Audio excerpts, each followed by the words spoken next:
ایک بزرگ نہایت ہی بھوک کی حالت کے اندر سفر طے کر رہے تھے۔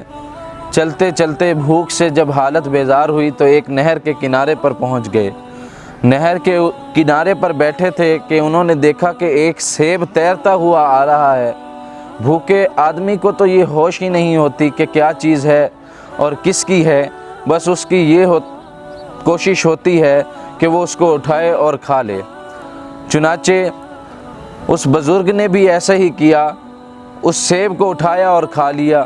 جب کھا لیا تو پھر ہوش بحال ہوئے، حواس بحال ہوئے تو سوچنے لگے نہ جانے کس کا تھا، کس طرح یہاں پر پہنچا، تو نہر کے کنارے اس سمت کی طرف چل دیے جس سمت سے وہ سیب تیرتا ہوا آ رہا تھا۔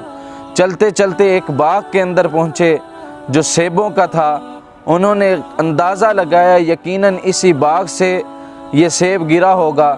اب سوچنے لگے اس کے مالک سے ملتا ہوں، یا تو اس کو کہوں گا کہ معاف کر دے، اگر چاہے تو اس کی قیمت لے لے۔ اب اس کے مالک کی طرف پہنچے، مالک کے گھر کا دروازہ کھٹکھٹایا تو مالک اندر سے آیا، اسے کہنے لگے کہ اس طرح ایک سیب تمہارے باغ سے گرا اور وہ تیرتا ہوا جا رہا تھا۔ میں انتہائی شدت کی بھوک میں مبتلا تھا اور میں نے وہ سیب اٹھا کر کھا لیا۔ اب اگر آپ چاہیں تو مجھے معاف کر دیں اور اگر آپ چاہیں تو قیمت وصول کر لیں۔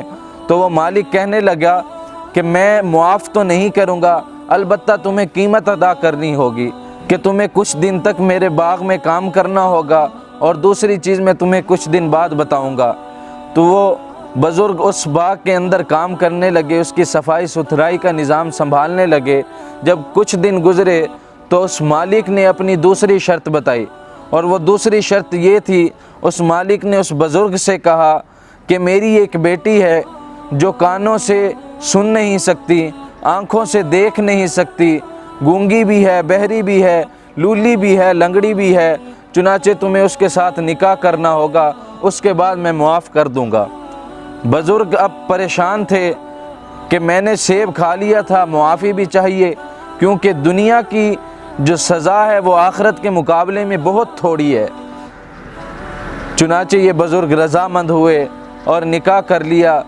چنانچہ جب رات کو اس سے ملاقات ہوئی تو وہ نہایت حسین و جمیل تھی، جسے دیکھ کر یہ بزرگ دنگ رہ گئے کہ اس کے والد نے تو کہا تھا وہ لولی بھی ہے، لنگڑی بھی ہے، گونگی بھی ہے، بہری بھی ہے، اندھی بھی ہے، چنانچہ یہاں تو معاملہ اس کے بالکل برعکس ہے۔ تو اس عورت سے کہنے لگے کیا تمہاری کوئی دوسری بہن بھی ہے؟ تو وہ لڑکی کہنے لگی نہیں، میں اکیلی ہی اپنے والد کی بیٹی ہوں۔ خاموش ہو کر لیٹ گئے۔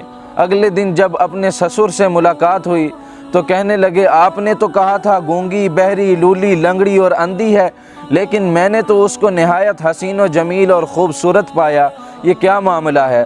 تو وہ مالک کہنے لگا، لڑکی کا والد کہنے لگا کہ وہ لولی اس لیے ہے کہ آج تک اس نے گھر سے قدم باہر نہیں رکھا، اور بہری اس طرح ہے کہ اس نے کسی غیر محرم کی آواز نہیں سنی، اندھی اس طرح ہے کبھی کسی غیر محرم کو دیکھا نہیں ہے، اور بول اس لیے نہیں سکتی کیونکہ اس کی آواز کسی غیر محرم نے نہیں سنی۔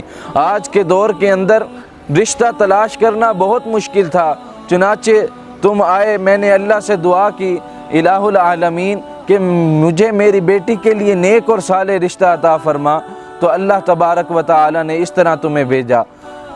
ان دونوں کے نکاح کے بعد اللہ تبارک و تعالی نے انہیں ایک بیٹے سے نوازا جن کا نام انہوں نے نعمان رکھا، اور یہی نعمان آگے جا کر امام اعظم کے لقب سے مشہور ہوئے۔